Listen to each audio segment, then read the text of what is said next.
का दूध पिया है तो छत्रपति शिवाजी महाराज के स्मारक के ऊपर कल आकर के दिखाए और यहाँ पर धरना दे करके दिखाए। इनके खातिरदारी करने के लिए शिव प्रतिष्ठान हिंदुस्तान के धारकरियों की फौज इनको यहाँ पे पैरामेडिकल कॉलेज लेकर आया है। पैरामेडिकल काउंसिल और सरकारी नौकरियों के लिए उपयोगी पाठ्यक्रम EMLT, radiology technician, health sanitary inspector में एडमिशन जारी है। हमारा पता याद रखे, Sai Chaitanya paramedical college, Ruby City Scan के ऊपर, मोची कॉर्नर। जय श्रीराम। वंशज आम्ही चंद्रगुप्त आणि गुरु गोविंद सिंहांचे, तसेच आमच्या शिवबाचे आणि प्रताप राणा यांचे आम्हा संघ लढण्यास का व्याली माय कुणाची, पहा पाने चाळून आमच्या इतिहासाची। पिछले कई दिनों से जो मालेगांव मध्य के जिहादी लोग हैं, इनके माध्यम से छत्रपति शिवाजी महाराज शिवतीर्थ हो, क्रांति सूर्य महात्मा ज्योतिबा फुले स्मारक हो, डॉक्टर बाबा साहेब आम्बेडकर का नया बना हुआ स्मारक हो, ये जो बड़े बड़े महापुरुषों के स्मारक है, इनको अलग अलग वजह से टारगेट करने का काम, उनका विरोध करने का काम उनके माध्यम से चल रहा है। मैं उनको सबसे पहले उस बात का इस जगह पर निषेध करता हूँ और उसी के साथ जो कुछ आजी माजी लोग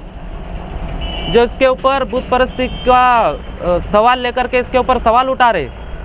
मैं उनको जवाब देना चाहूँगा कि इनके जो बापज़ादा थे वो कई कबार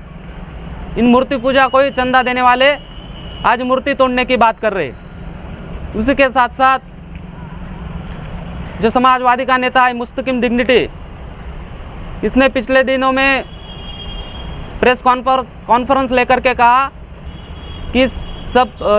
इसके पुतल स्मारक के विरोध में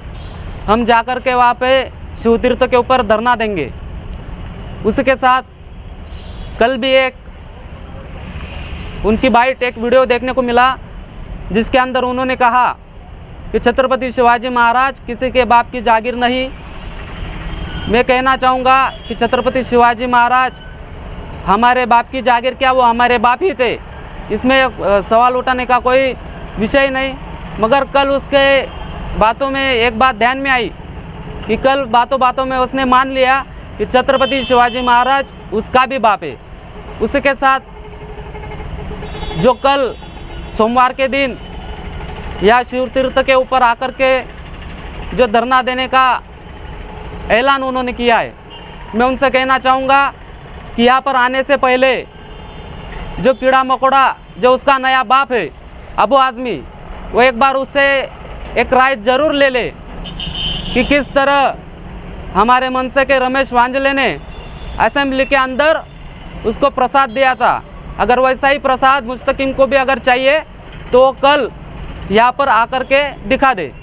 उसी के साथ जो मालेगांव शहर के अंदर पिछले दिनों में जो बड़े बड़े वाक़यात हुए,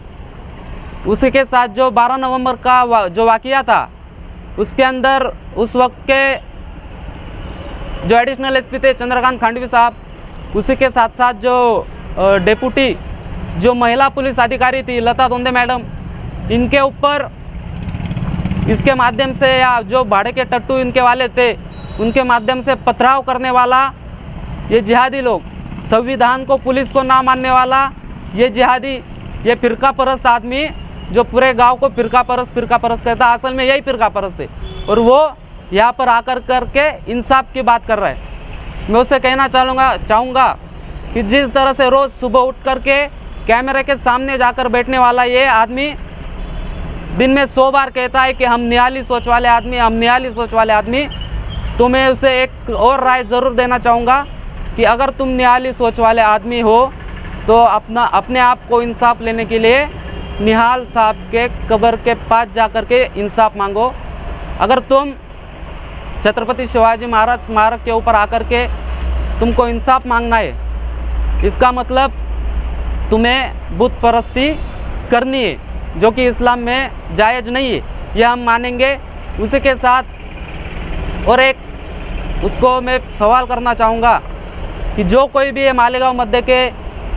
जो लोग हैं जो हमारे महापुरुषों के स्मारकों को विरोध कर रहे हैं, मैं उन्हें सबको शिव प्रतिष्ठान हिंदुस्तान के माध्यम से कहना चाहूँगा कि इन्होंने अगर अपनी माँ का दूध पिया है तो कल यहाँ पर आकर के दिखाए। ये आएंगे अपनी मर्जी से मगर जाएंगे हमारी मर्जी से, ये मैं उनको बात कहना चाहूँगा। उसके साथ कल वो एक बात और बोला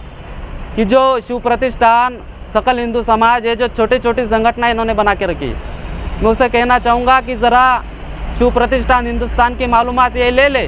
कि किस तरह का जलवा हमारा पूरे देश में है। और इसी के साथ चाहे वो माजी आमदार आसिफ शेख हो, मुस्तकिम डिग्निटी हो, वो बैटरी वाला हो, भंगार वाला हो, पंचर वाला हो, जो कोई भी ये चिल्लर पार्टी है, ये बात ध्यान में रख ले फिर से एक बार कि अगर अपनी माँ का दूध पिया है तो छत्रपति शिवाजी महाराज के स्मारक के ऊपर कल आकर के दिखाए और यहाँ पर धरना दे करके दिखाए। इनके खातिरदारी करने के लिए शिव प्रतिष्ठान हिंदुस्तान के धारकरियों की फौज इनको यहाँ पे मिलेंगी और अच्छे से इनकी खातिरदारी की जाएगी। जय श्री राम, जय हिंदू राष्ट्र। और इसी सब वाक़ये से, इसके माध्यम से हमारे पत्रकार भाइयों के माध्यम से पुलिस प्रशासन को भी एक आह्वान करना चाहूँगा कि जिस आदमी की वजह से शहर का लॉ एंड ऑर्डर, कायदा सुव्यवस्था का सवाल अगर खड़ा हो रहा है तो पुलिस ने इनकी परमिशन खारिज करनी चाहिए। वैसे हमने भी हमारी परमिशन कल ही डाल दी है, हमें भी परमिशन मिलेगी, ये हमको विश्वास है। अगर उनको परमिशन मिली, अगर वो यहाँ पर आए और जो भी कायदा सुव्यवस्था का विषय, लॉ एंड ऑर्डर का विषय यहाँ पर आया तो उसके लिए जिम्मेदार पुलिस प्रशासन होगा। इस बात की वो ध्यान में रख ले।